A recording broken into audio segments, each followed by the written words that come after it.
datang di Publik, podcast masalah-masalah publik. Nah, kita akan membahas seputar masalah-masalah publik nih. Tentunya aku nggak sendiri teman-teman, karena udah hadir dua mahasiswa-mahasiswi yang kece-kece banget nih. Boleh dong kenalan dulu kakak-kakak. Halo semua, perkenalkan nama saya Raffi Ahmad Marta Direja. Saya berasal dari, saya lahir di Bandung, saya tinggalnya di sini, di kota Serang. Saya berasal dari Universitas Sultan Ageng Tirtayasa. Wah, ada artis ya teman-teman, Raffi Ahmad nih. Oke, kalau aku kenalin semuanya, nama aku Raden Sinu Kita Syahwa. Aku orang asli Serang. Saya juga dari Universitas Sultan Ageng Tirtayasa. Oke, nah kakak-kakak ini gimana kabarnya? Udah sarapan belum pagi hari ini? Alhamdulillah udah. Kebetulan tadi saya sarapan benar-benar depan kampus. Jadi Oh saya iya, makan sarapan bubur. apa tuh? Saya makan bubur. Oh bubur, kok Cia gimana nih? Kebetulan belum sarapan. Ngomong-ngomong, tim bubur diaduk atau enggak nih? Nah ini sering banget nih jadi perdebatan ya untuk apa? Untuk bagi saya sih tim bubur yang nggak diaduk. Soalnya gitu. saya kalau misalkan makannya estetik gitu kan, jadi ada hawa nafsunya yang Iya, biar selera gitu ya. Selera atau gimana? Kalau aku Cia, Kalau aku tim bubur disedot sih. bisa gimana itu disedot? Biasanya pakai plastik gitu, bisa kan? Kayak gitu. Oke, kita kembali ke topik nih. Kan kita bakal ngomongin tentang pelayanan publik gitu ya. Betul. Nah, menurut kakak-kakak sekalian nih, pelayanan publik di Kota Serang itu gimana sih sekarang? Baik, saya akan membahasnya tentang DPM PTSP di Kota Serang itu. Jadi DPM PTSP ini mengurus tentang perizinan-perizinan itu. Jadi kita udah turun ke lapangan nih, ngebahas cari masalahnya. Jadi yang kita temuin di lapangan itu masalahnya bisa dibilang kompleks. Terus jadi yang kita temuin ini ada lapisan-lapisan birokrasi yang benar-benar menghambat proses perizinan tersebut. Jadi masyarakat tuh merasa kesulitan dalam hal tersebut, merasa terganggu dengan hal tersebut, dan walaupun DPM PTSP sudah ngeluarin nih layanan online gitu, tetapi masyarakat nih masih belum bisa beradaptasi dalam hal tersebut. Jadi masih adanya kesenjangan dalam penggunaan teknologi gitu. Jadi bisa dibilang bagi kita itu tidak efektif. Dan lalu setelah itu jadi masyarakat tuh masih memilih untuk datang secara langsung ke kantor DPM PTSP itu. Tetapi kalau misalnya kita lihat sisi negatifnya itu, akan adanya potensi seperti pungli gitu, yang bisa merusak citra nama baik pelayanan publik, spesialnya di Kota Serang. Oke, berarti tadi sempat di-mention bahwasannya itu tuh emang kompleks banget ya permasalahannya. Jadi apa aja sih sebenarnya hambatan-hambatan yang dilalui sama DPM PTSP ini gitu ya? Betul. Ke masyarakatnya itu apa aja sih? Boleh nggak dijelasin lebih detailnya ke kita semuanya? Jadi kayak yang saya udah jelasin lagi, jadi pasti rumitnya itu dalam hal perizinan gitu ya, dan Mungkin masih kayak berbelit-belit juga, iya, betul. nggak cepat gitu. Jadi masih belum berkembangnya dalam hal prosesnya. Jadi kayak seiring zaman kan pasti makin kompleks nih masalah-masalah gitu. Tapi masalahnya ini kita masih butuhnya improve gitu. Jadi banyak sekali kayak tadi yang saya jelaskan bahwa lapisan-lapisan birokrasi ini nih yang jadi problem. Terlalu banyaknya lapisan gitu. Jadi benar-benar menghambat proses perizinan gitu, apalagi untuk bagi UMKM gitu yang butuh izin usaha gitu, untuk dibutuhkan secara cepat, malah waktu yang hasil izinnya itu sangat tertunda gitu dari pemerintahnya itu. Tapi ada progres gitu nggak sih dari pemerintah untuk memperbaiki masalah ini gitu? Untuk progres yang saya bisa dapetin dari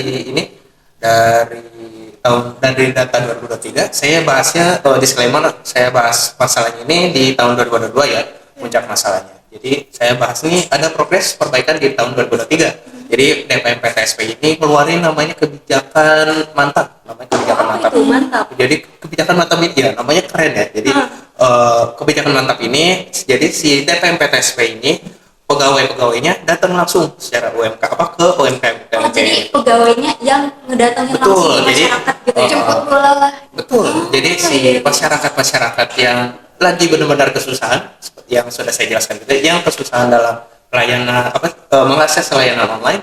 Jadi didatangin secara langsung nih sama DPMPTSP itu pegawai-pegawainya. Jadi dengan bukan tidak hanya itu, DPMPTSP juga dengan adanya program mantap ini bisa munculkan integrasi untuk menggunakan instansi lain seperti BPJS dan perbankan gitu loh. Jadi bukan hanya masyarakat bisa mempermudah mendapatkan perizinan gitu, tetapi bisa menggunakan pelayanan lainnya gitu dari instansi pendukungnya gitu. Jadi yang seperti saya sebutkan BPJS, perbankan dan sebagainya. Jadi bisa menumbuhkan kepercayaan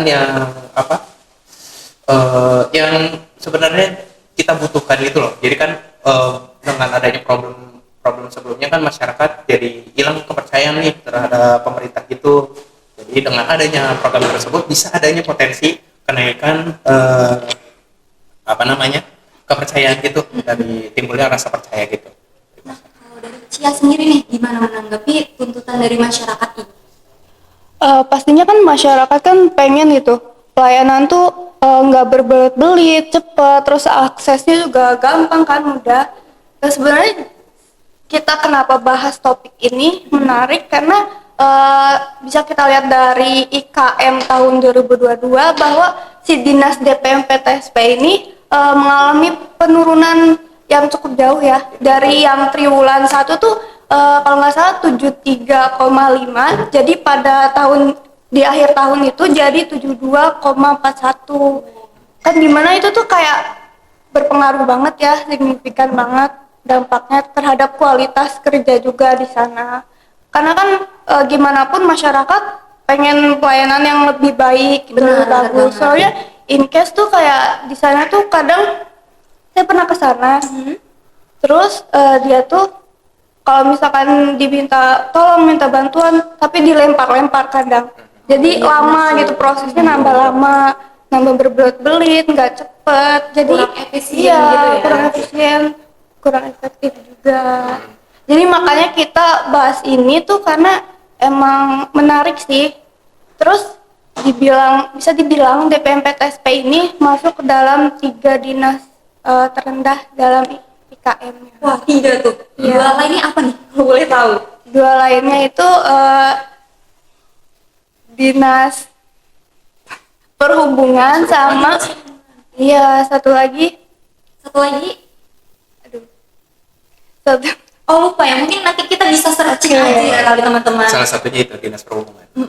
Berarti DPM PTSP ini ketiga gitu, terendah. Iya betul. Wah. Dan perlunya juga ada peningkatan dalam transparansi juga ya. Jadi kayak masyarakat perlu banget tahu kalau ini nih yang dilakukan oleh pemerintah gitu, dengan prosesnya, dengan biayanya yang dikeluarkan itu masyarakat tentu perlu tahu dalam hal tersebut. Jadi bukan karena untuk manfaatnya itu bukan karena hanya untuk menimbulkan kepercayaan juga, tetapi secara langsung tuh bisa menstabilkan antara sosial dan politiknya gitu. Nah, kalau kita melihat dari kacamata masyarakatnya sendiri nih, dari perspektif masyarakat, gimana sih tanggapan mereka terkait dengan program ini gitu? Oke, kalau misalkan kita by data, di tahun 2023 ini benar-benar adanya banyak peningkatan gitu. Jadi kita harus benar-benar apresiasi pemerintah atas usahanya untuk meningkatkan IKM-nya ya, indeks kepuasan masyarakat ya, IKM itu. Jadi bukan sesuatu yang mudah untuk meningkatkan hal tersebut. Jadi kalau kita lihat dari data Bapeda, banyak sekali peningkatan nilainya yang indikatornya dari D jadi ke B gitu ya. Jadi sekarang tuh di data Bapeda di 2023 itu sudah tidak ada nilai D sama sekali, udah nggak ada setelah saya lihat. Tetapi masih adanya nilai yang malah turun. Jadi yang awalnya A malah jadi B. Tapi terus juga masih ada nilai C gitu. Walaupun itu hanya jadi sedikit, cuma masih ada gitu ya. Dan nilai A-nya juga masih kurang banyak gitu ya. Kalau misalkan kita tentu kita perlu sebagai masyarakat tuh menuntut lah gitu ya untuk IKM tersebut, karena untuk kebaikan rakyat juga kan gitu ya. Yang timbal baliknya juga kan ke rakyat-rakyatnya gitu. Dan pemerintah eh, jangan berpuas diri dulu, tetapi harus bangga juga dengan progres yang telah dilakukan pemerintah untuk meningkatkan indeks kepuasan masyarakat. Nah, kalau berbicara tentang kepercayaan masyarakat nih, itu kan kaitannya yang namanya kepercayaan, itu kan fondasi dari sebuah hubungan gitu ya. Nah, jadi gimana ya maksudnya peningkatan kualitas pelayanan ini antara masyarakat dan pemerintah itu tuh gimana gitu di Kota Serang? Menurut Cia gimana? Kalau menurut saya masih butuh peningkatan ya. Kinerjanya harus ditingkatin lagi, tapi udah cukup baik banget karena kan kita lihat dari yang sebelumnya tahun 2022, 23 kan jadi naik juga. Tapi kita tuh harus apa ya? Biar masyarakat nih merasakan layanan yang lebih cepat, adil, terus transparan juga. Jadi mereka tuh ngerasa diperhatiin lah gitu, lebih baik pelayanannya lebih baik lagi gitu. Saya ingin menambahin, saya setuju dengan Cia. Berkaitan dengan kepercayaan juga kan, untuk meningkatkan kepercayaan itu jadi bisa berkurangnya potensi masyarakat untuk kayak protes kayak gitu ya, dengan jika kualitas pelayanannya ditingkatkan. Jika kualitas pelayanannya tidak ditingkatkan, justru masyarakat kan pasti akan berkurangnya rasa kepercayaan hal tersebut ya. Jadi dengan hal tersebut kita bisa merasakan yang namanya krisis kepercayaan gitu. Maka untuk meningkatkan kepercayaan itu tidak hanya untuk kepercayaan itu tuh benar-benar perlu banget gitu ya untuk ditingkatkan gitu ya, betul. Karena masyarakat akan melakukan sesuatu tuh karena dia percaya kalau itu tuh benar-benar ngebantu mereka gitu. Jadi perbaikan layanan publik itu tidak hanya penting untuk kepuasan masyarakat juga, tapi juga untuk menjaga stabilitas sosial dan politik itu yang seperti saya Jadi sebutkan. untuk menjaga hubungan antara pemerintah dan juga masyarakat. Ya, betul. Gitu. Nah, jadi dari teman-teman nih, rekomendasi apa sih yang bisa untuk menjadi masukan gitu untuk pemerintah atas permasalahan yang ada gitu? Baik, untuk pemasukan mah yang kita bisa saranin itu salah satunya seperti kan masyarakatnya masih benar-benar kesusahan ya dalam hal penggunaan layanan online gitu ya. Jadi program Mantap ini jadi solusi yang bagus juga, tetapi perlunya juga namanya sosialisasi gitu untuk penggunaan kayak layanan online gitu untuk kayak edukasi tambahan gitu ya. Jadi tidak hanya betul diperluas lagi. Sebelumnya belum ada sosialisasi terkait program dari Mantap ini kan? Kalau sosialisasi Mantap ini ada sudah dilakukan sih, tapi tidak kayak misalkan baru targetnya ini 1.000 orang gitu, tapi hanya baru setengahnya gitu. Belum memenuhi target ya gitu. Tapi tentu semuanya juga kan butuh proses kan untuk mendapatkan untuk menjalani hal tersebut kan gitu ya. Kita nggak bisa langsung berharap semuanya sempurna kan. Pemerintah juga kan butuh namanya progres dan prosesnya juga gitu kan. Dan pasti butuh waktu yang begitu lama juga kan. Selain itu mungkin butuh dukungan juga dari masyarakat gitu ya terkait dengan program ini. Iya. Nah, kalau dari Cia sendiri nih, rekomendasi apa yang bisa Cia berikan? Mungkin untuk masyarakat sendiri ya, kayak partisipasinya ditingkatin lagi gitu. Kan kita kan sekarang udah di zaman dimana teknologi tuh di mana-mana ya, jadi sebaiknya masyarakat itu lebih mengenal lah teknologi gitu loh. Jangan sampai kayak ribet lah gitu, susah gitu. Apalagi kan kalau misalnya di kalangan ibu-ibu ya, kadang mereka tuh kayak nggak mau gitu, kayak ribet ataupun yang lain-lain juga kan. Betul. Jadi kalau misalkan kayak tadi kalau misalkan kita sosialisasi gitu kan ada potensinya munculnya minat gitu loh. Jadi kayak lebih ke arah malesnya kayak males nih kita datang secara langsung, mending kita layanin online kita menggunakan layanan yang online gitu loh gitu. Jadi kan sebenarnya untuk pemerintah ini mempermudah, cuman masyarakatnya aja yang masih belum ada minat dalam hal tersebut gitu loh. Jadi kayak rasa malesnya itu tuh kayak males nih nggak ngerti dalam hal teknologi mending datang gitu. Tapi dengan halnya sosialisasi gitu kan lebih kayak kita merubah statementnya dia, masyarakat yang merasa malas untuk menggunakan teknologi kan seiring waktu juga kan perlu ada yang modernisasi gitu kan.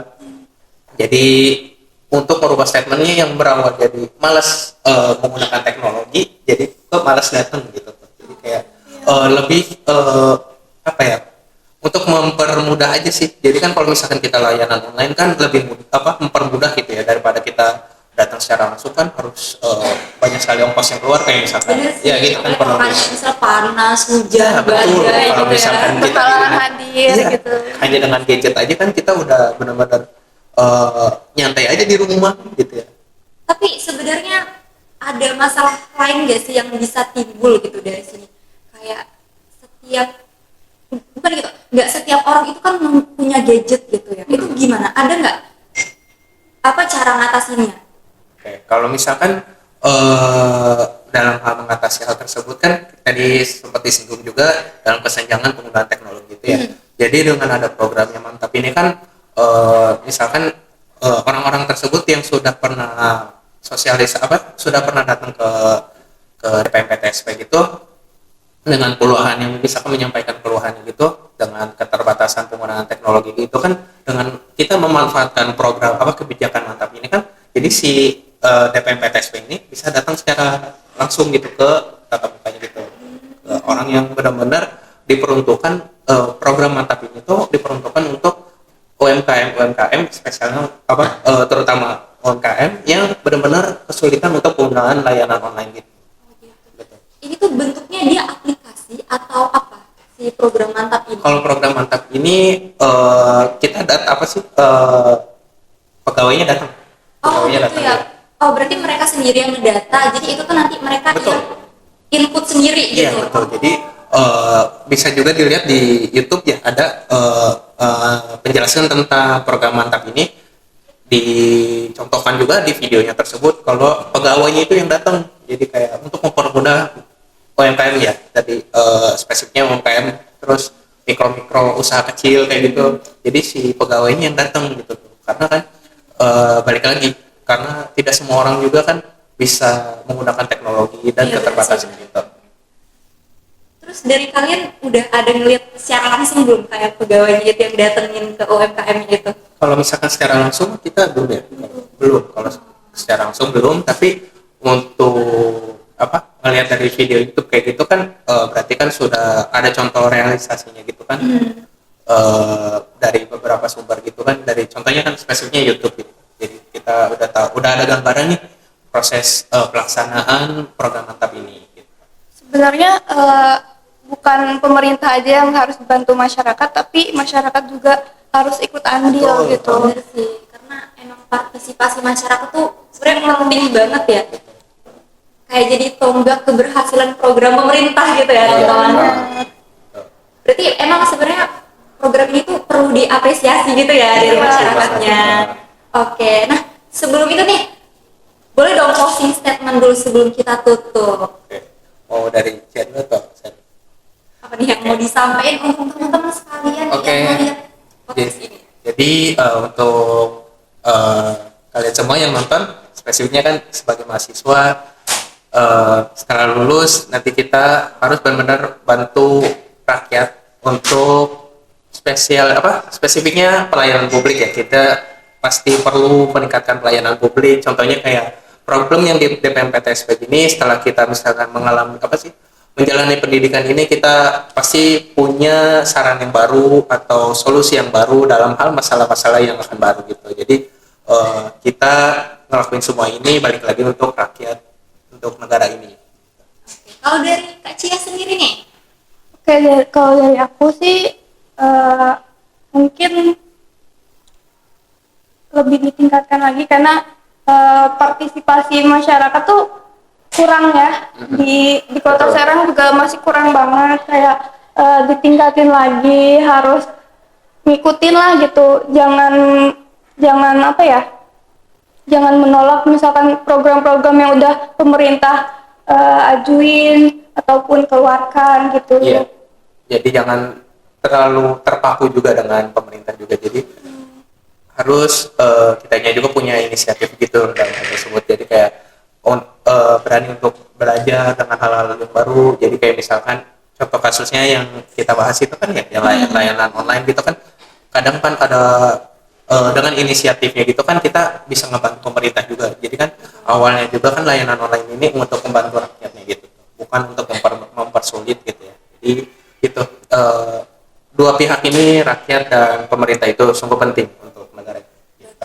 Menarik banget ya ternyata teman-teman. Ini Iya. tuh sangat insightful, apalagi terutama untuk kita sebagai mahasiswa administrasi publik. Jadi mungkin bisa jadi kajian untuk teman-teman nih ke depannya, atau tugas kuliah atau bahkan skripsi gitu ya, untuk Iya, meneliti ini lebih lanjut. Betul. Nah, oke, mungkin sampai di sini dulu kali ya teman-teman ya. Iya. Kalau gitu sampai jumpa di podcast berikutnya.